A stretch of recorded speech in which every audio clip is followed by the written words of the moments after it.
కూడి వచ్చిన మీ అందరికీ యేసుప్రభు నామం పేరిట అందరికీ ప్రైజ్ ది లార్డ్. మొదటిగా నేను చెప్పాలనుకుంటుంది ఏంటంటే, ఇక్కడ కూర్చున్న ప్రతి ఒక్కరికి ఒక ప్రశ్న ఉంటుంది, దేవుడు ఎందుకు ఇట్లా చేసిండు అనేదాన్ని, మా బ్రతుకులనే ఎందుకు ఇట్లా అనుమతించిండు అనేది. ఫస్ట్ మీ అందరికంటే ఫస్ట్ మా కుటుంబం కాబట్టి మాకు వస్తుంది కదా ప్రశ్న. అట్లనే మా డాడీ మమ్మీ దేవుణ్ణి ఆరాధించిరేమో, కానీ నేను మాత్రం నేను చిన్నదాన్ని కదా, నాకంత ఆత్మీయత లేదు, నేను మా తమ్మునంత పర్ఫెక్ట్ కాదు.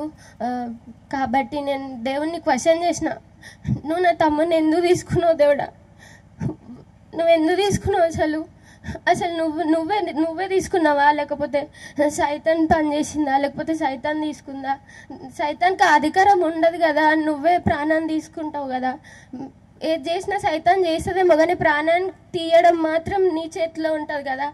నువ్వు చేసినావా, అసలు సైతాన్ చేసిందా అనే కన్ఫ్యూజన్లో ఆ రోజు నేను చాలా దేవుని దగ్గర అడుగుతూ వచ్చినప్పుడు, దేవుడు తెల్లారి నుంచి తను చనిపోయిన తెల్లారి నుంచి దేవుడు మాట్లాడడం ప్రారంభించిండు. ఉదయకాలం కృపావార్త అంకుల్ వాళ్ళు కాన్ఫరెన్స్ మీటింగ్ జరుగుతుంది రోజు. డాడీ ప్రేయర్ చేస్తుంటాడు కాన్ఫరెన్స్ మీటింగ్లో. అప్పుడు అంకుల్ చెప్పిన వాక్యం ఏంటంటే, యోబు పిల్లల్ని దేవుడు తీసుకోలేడు, యోబు పిల్లల్ని దేవుడు తీసుకోలేడు. కాకపోతే సైతాన్ ఏం చేసిందంటే, దేవుని దగ్గరకు పోయి ఈ పిల్లల్ని తీసేయి, అప్పుడు దేవుడిని స్తుతిస్తాడా లేదా అనేసి సైతాన్ కంప్లైంట్ చేయడం బట్టే కదా, అక్కడ సైతాన్ చేయడం బట్టే కదా. అంటే అక్కడ ఆ మార్నింగ్ ప్రేయర్లో అంకుల్ ఏం చెప్పిండంటే, నేను క్వశ్చన్ చేస్తున్నా కదా, ఇట్లా ఎవరు తీసుకురా, అసలు సైతాన్ తీసుకున్నా దేవుడు తీసుకున్నా అనేసి ఒక క్వశ్చన్ ఉన్నప్పుడు అక్కడ అంకుల్ చెప్తూ వచ్చిండు, మన దేవుడు మన తండ్రి లాంటి వాడు, మన తండ్రి మనల్ని ఎప్పుడు బాధ పెట్టాడు కదా, కాబట్టి తండ్రి ఎప్పుడు మనల్ని బాధపరచాలనుకోడు, కాబట్టి సైతాన్ చేసిన పని అది అనేసి ఆ రోజు క్లియర్గా యోబు వాక్యం ద్వారా దేవుడు ఆ రోజు నాతో మాట్లాడుతూ వచ్చిండు. సరే దేవుడా, సైతాన్ చేసిండు అంటున్నావు కదా, ఓకే, తర్వాత సైతాన్ చేయడానికి నువ్వెట్లా అసలు నీ కుమార్ని ఇచ్చి నువ్వెట్లా అప్పగించినావు, నువ్వెట్లా అసలు అప్పగించినావు? తనకు వాగ్దానం ఇచ్చినావు కదా, తన వాగ్దానం ఏందో తెలుసా, ఈ సంవత్సరం నీ రాకపోకలేందు యెహోవా నిన్ను కాపాడును, నువ్వు కాపాడుతానన్నావు కదా దేవుడు. నా తమ్ముని ఎట్లా కాపాడలేవు, నువ్వు ఎట్లా చేయి విడిచిపెట్టినావు నా తమ్ముని చేయ అనేసి, నువ్వు ఎట్లా వాళ్ళ చేతికి అప్పచెప్పినావు తమ్ముని అనేసి నేను దేవుణ్ణి మళ్ళీ క్వశ్చన్ చేస్తూ వచ్చిన. అన్నప్పుడు దేవుడు ఒకటే మాట మాట్లాడుతూ వచ్చిండు. ఆ యోబు విషయం ఒకటే కాదు, తర్వాత మార్నింగ్ అప్పుడు దేవుడు మాట్లాడిండు. అండ్ నేను డాడీ మళ్ళీ ఫ్యామిలీ ప్రేయర్ చేసుకునేటప్పుడు డాడీకేమో 12 పనులు యోసేపు పనకు సాష్టాంగ పడతాయి అని దేవుడు మాట్లాడితే, నాకు మాత్రం ఒకటే మాట్లాడుతుండు దేవుడు. వాళ్ళందరూ యోసేపు సహోదరులందరూ పగబట్టి యోసేపు మీద కుళ్ళు కలహంతో తనని చంపని ఆలోచించిరని అన్న మాటనే నాతో మాట్లాడుతుండు దేవుడు. మొదటిగా యోబు గురించి మాట్లాడిండు, సైతాన్ చేసింది అనేసి చెప్పిండు. రెండవది యోసేపు గురించి వాళ్ళ అన్న సహోదరులు పగబట్టి ఎట్లా చంపిర్రో అట్లనే సైతాన్ కూడా దేశాన్ని టార్గెట్ చేసి కావాలని ఇది చేసింది సైతాన్ అనేసి రెండోది యోసేపు ద్వారా అట్లా మాట్లాడిండు. అండ్ థర్డ్ వచ్చేసి నా దిన భాగం ద్వారా థర్డ్ కన్ఫర్మేషన్ ఇచ్చింది అనమాట, దేవుడు చేసిందా సైతాన్ చేసిందా అన్నదానికి. లూకాసు వార్త 22 నా దిన భాగం ఆ రోజు లూకాసు వార్త 22వ అధ్యాయం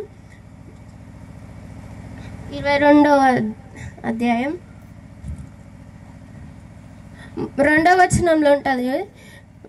ప్రధాన యాజకులను శాస్త్రులను ప్రజలకు భయపడిరు గనుక ఆయన ఎలాగూ చంపింతుమా అని ఉపాయం వెతుకుచుండిరి. మూడోది కూడా కన్ఫర్మేషన్ ఇచ్చేసింది దేవుడు. అర్థమైంది కదా మీకు? ఆయనను ఎలాగూ చంపింతుమా అని ఉపాయం వెతుకుచుండ్రంట.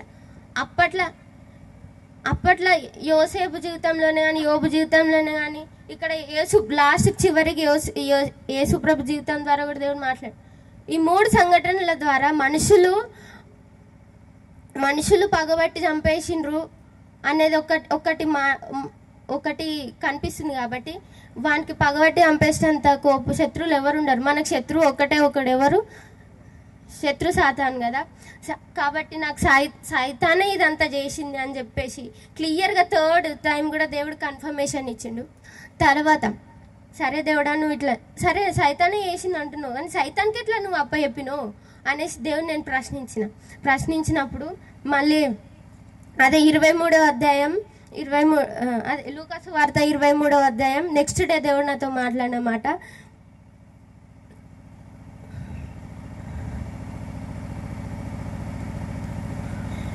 23వ అధ్యాయం 25వ వచనం ఉంటుంది. అల్లరి నిమిత్తము నరహత్య నిమిత్తమును చెరసాలలో వేయబడి ఉండిన వాణిని వారు అడిగినట్టు వారికి విడుదల చేసి యేసును వారికి ఇష్టం వచ్చినట్టు చేయుటకు అప్పగించను. నువ్వెందుకు నా తమ్ముని అప్పచెప్పినావు ఆ దొంగలకి అని దేవుని నేను ప్రశ్నించినప్పుడు, బిడ్డ నా ప్రియ కుమారునే నేను అప్పచెప్పినా,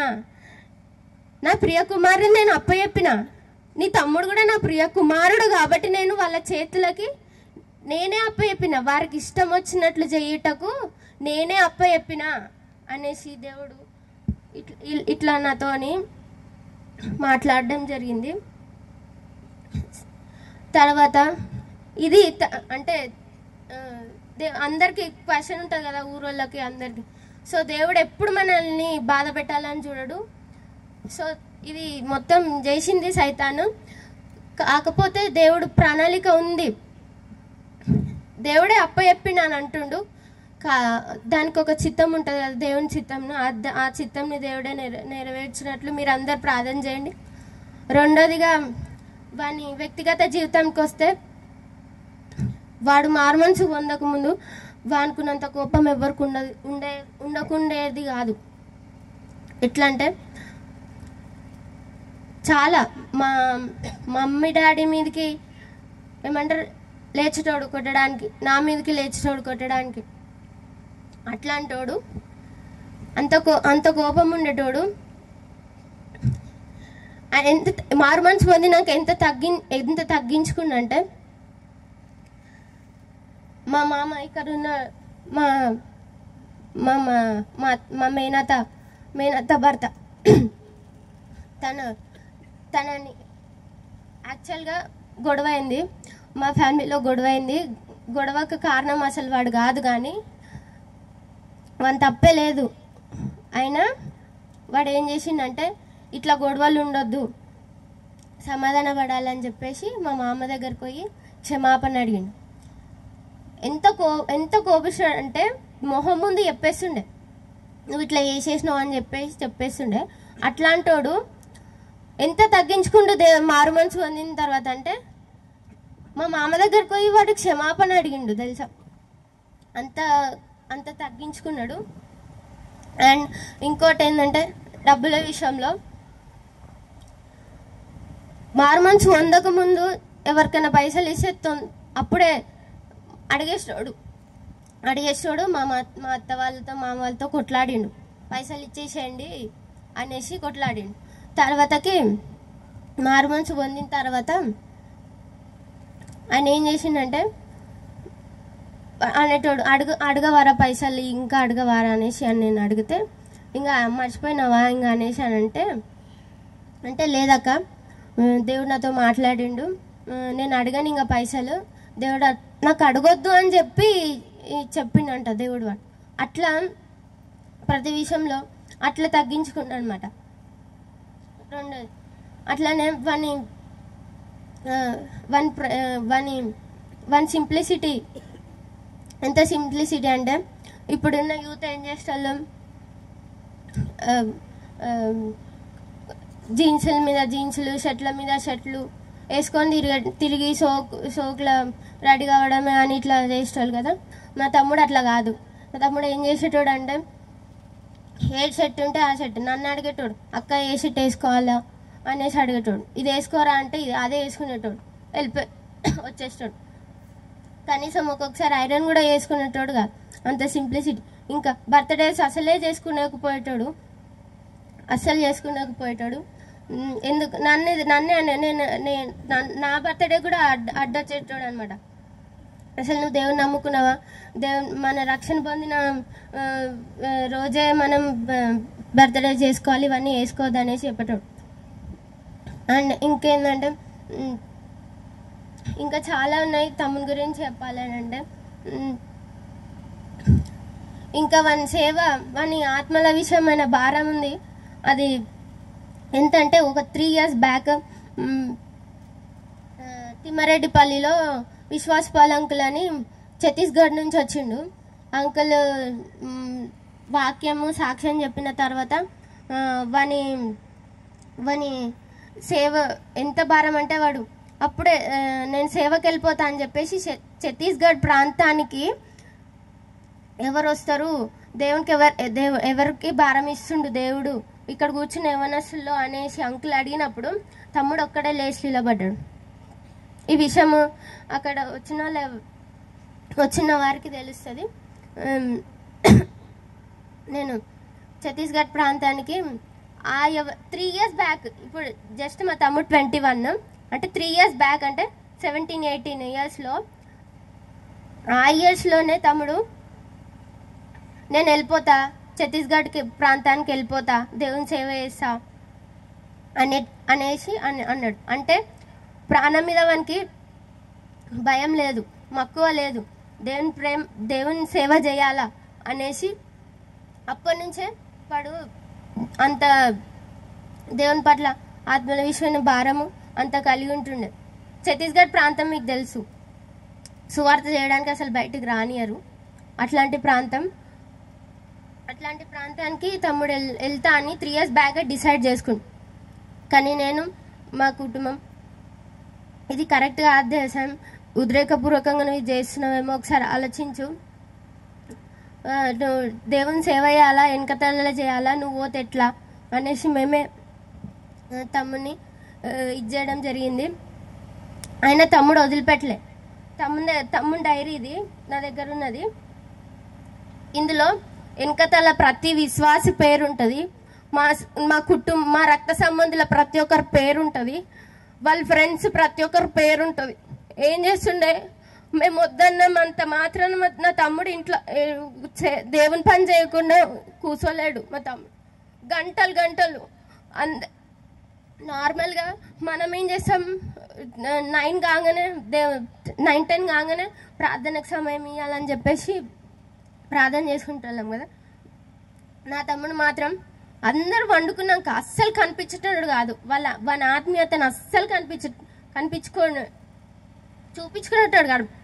ఈవెన్ నాకు, మా మమ్మీకి, నేను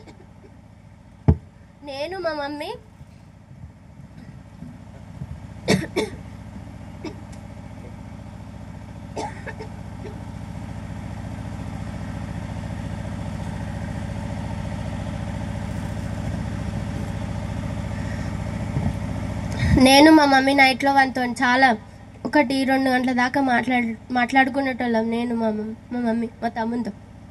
డాడీ దేవుని పని చేసి వచ్చి అలసిపోతాడు కాబట్టి నాకు మమ్మీకి ఎక్కువ వాడు చేసుకునేటోడు. అయితే అట్లా మమ్మీకి నాకు కూడా ఈవెన్ వాని భక్తి చూపించుకునేటోడు కాడనమాట. మేము పండుకున్న తర్వాతనే అది 1 అయినా 2 అయినా 3 అయినా మ్యాక్స్ వన్ ప్రేయర్ టైం వచ్చేసి 3 o'clock. మాకు కూడా మా ముందు అరే మేమే ఉన్నాం కదా దేశం, బయట ఎవ్వరు లేరు కదా, ఇప్పుడు చేసుకో, నువ్వు ఇంతసేపు మేల్కుండడం మంచిది కాదు అనేసి చెప్పినా, లేదక్క మీరైతే వండుకోండి అని మమ్మల్ని పండుకోబెట్టేటోడు. నన్ను మ్యాక్స్ 1 పక్కకి నేనే వండుకునేదాన్ని. నన్ను వండుకోబెట్టేటోడు. నేను కొంతసేపు అయిన తర్వాత నాకు అప్పుడప్పుడు మేలుకొస్తే వాడికి మోకాళ్ళ మీద ఉండి ప్రార్థన చేస్తాడు. ఎట్లా తెలుసా, మూలుగుతూ ప్రార్థన చేస్తాడు. కుటుంబం గురించి, రక్త సంబంధులు అందరి గురించి, ఊర్లో ప్రతి ఒక్కరి గురించి నా తమ్ముడు అట్లా ప్రార్థన చేస్తాడు. అండ్ ఇంకోటి ఏంటంటే, నేను ప్రతిదానికి భయపడుతుంటే అక్క అనేటోడు లైఫ్ టెంపుల్కి మేము ఆశరణ దగ్గరికి వెళ్తాం కదా, అప్పుడు ఆశరణ వాక్యం ద్వారా మేము చాలా బలపడినప్పుడు అన్న పాట ఒకటి ఉంటుంది, కన్న వాళ్ళే కనుమరుగైన ఊపిరే బరువైన యెహోవా ఇచ్చాను యెహోవా తీసుకొని పోయాను అనేసి. ఆ పాటను తమ్ముడు చాలాసార్లు వినేటోడు, చాలాసార్లు నేను అడుగుతుండే, తెలిసాను నువ్వు అట్లా ఆ పాట పాడుతున్నావు కరెక్టే, ఆ పాటలు ఉన్నట్టుగా నేను కానీ మమ్మీ కానీ ఎవరైనా చనిపోతే నువ్వు ఇట్లనే దేవుని స్తుతిస్తావా అని ఇట్లనే అడిగినాను. అంటే అన్నాడు, అక్క వాడు నన్ను ఎంత ఇష్టపడేటోడు అంటే ఈ మాటల్లో తెలుస్తుంది. ఈ మాటలనే మీకు అందరికీ అర్థమైంది. మమ్మీ డాడీ చనిపోతే నేను పట్టించుకోను, 2 రోజులే నేను బాధపడతాక, కానీ నువ్వు బాధపడితే కొన్ని రోజులు నేను మర్చిపోలేనాక నేను అనేసి ఆ మాట చెప్పి, అయినా మీరు పోయినా కానీ దేవుడు ఎందుకు అన్యాయం చేస్తాడు, దేవుడు ఏదో ఒక మేలు కోసమే కదా మిమ్మల్ని తీసుకుంటాడు అనేసి ఆ మాట అట్లా చెప్పిండు నా తమ్ముడు. ఇంకా చాలా ఉన్నాయి తమ్ముని గురించి చెప్పాలంటే. అండ్ మీరు అనుకుంటారు ఎవరి గురించి ఎవరిని తమ్ముడు మర్చిపోయాడు కాదు, ప్రతి ఒక్క పాయింట్ సాక్ష్యం ఉంది. ఇది వన్ ఇయర్ బ్యాక్ 1 డైరీ, యాక్చువల్గా ప్రజెంట్ 1 డైరీ యాక్సిడెంట్లో మిస్ అయింది, 1 బైబిల్ 1 డైరీ. కాబట్టి అంటే అందులో అన్ని పేర్లు అన్నీ అవన్నీ ఉన్నాయి. 1 ఇయర్ బ్యాక్ ఈ బుక్ నా దగ్గర ఇంకా ఉంది. అట్లా దేనికి భయపడదక్క అనేసి చెప్పేటోడు, ప్రతి ఒక్కరి గురించి ప్రార్థన చేసేటోడు. ఇంకా ఆ సేవ విషయం ఏమనేటోడు అంటే, డాడీ రేకులేసి కడుతుండు కానీ అక్క, ఇంకా డాడీ 20-30 మందితోనే పరిచయం చేస్తుండు అక్క, ఇంకా యవనస్తులు మన దగ్గర లేరు అక్క, నేను మాత్రం చూడు నా దగ్గరకు వచ్చేసరికి నా పని నా టైంకి వచ్చేసరికి నేను చేసేటప్పుడు మొత్తం యవనస్తులను నేను మొత్తం తిప్పుకుంటాక, మొత్తం యవనస్తులందరూ మారాలి, మందిరం మొత్తం స్లాబ్ వేసేస్తా, 2 ఫ్లోర్స్ వేసేస్తా, మన రేంజ్ చాలా మారిపోతుంది అక్క నేను సేవ చేసేటప్పుడు అనేసి అట్లా అనేటోడు తమ్ముడు. అండ్ ఇంకా చాలా ఉన్నాయి తమ్ముని గురించి చెప్పేది. అండ్ చివరిగా అంటే మొన్న రీసెంట్గా ఇట్లనే నా దినభాగం ద్వారా దేవుడు మాట్లాడుతూ వచ్చినప్పుడు సండే రోజు సామ్యుల్ అంకుల్ వచ్చిండు మా దగ్గరికి.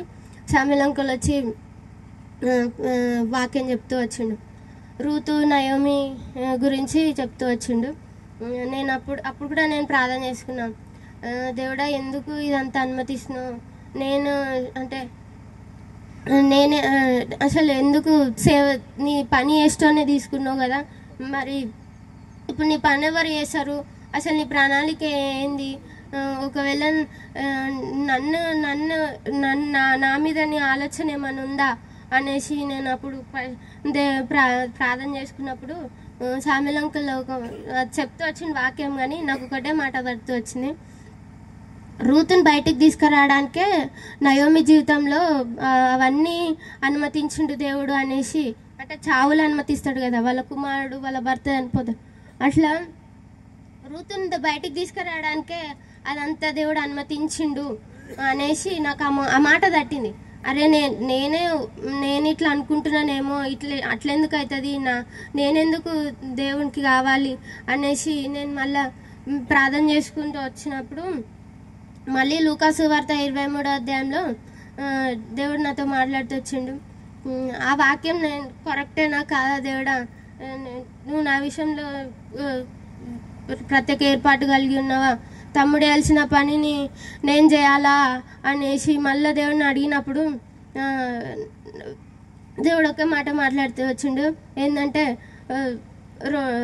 యేసుప్రభు చనిపోయిన తర్వాత ఇద్దరు శిష్యులు వాళ్ళిద్దరు మాట్లాడుకుంటూ పోతారు కదా. అప్పుడు మాట్లాడుకుంటూ పోయేటప్పుడు యేసుప్రభు వచ్చి వాళ్ళతో రొట్టె తిని ద్రాక్షరసం తాగి ఆహరణం అవుతాడు కదా.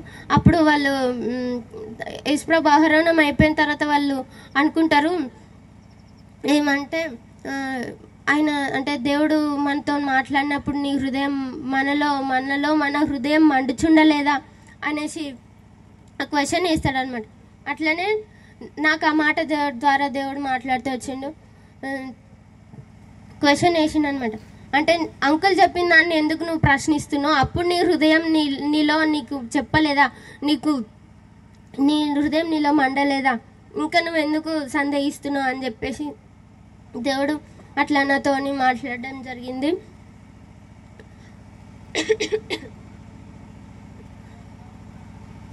ఇంకా చాలా ఉన్నాయి తమిళ గురించి చెప్పాలంటే. సో మీరందరూ నా గురించి, మా కుటుంబం గురించి ప్రార్థన చేయాలని ప్రభుపేట మనవి చేస్తాం.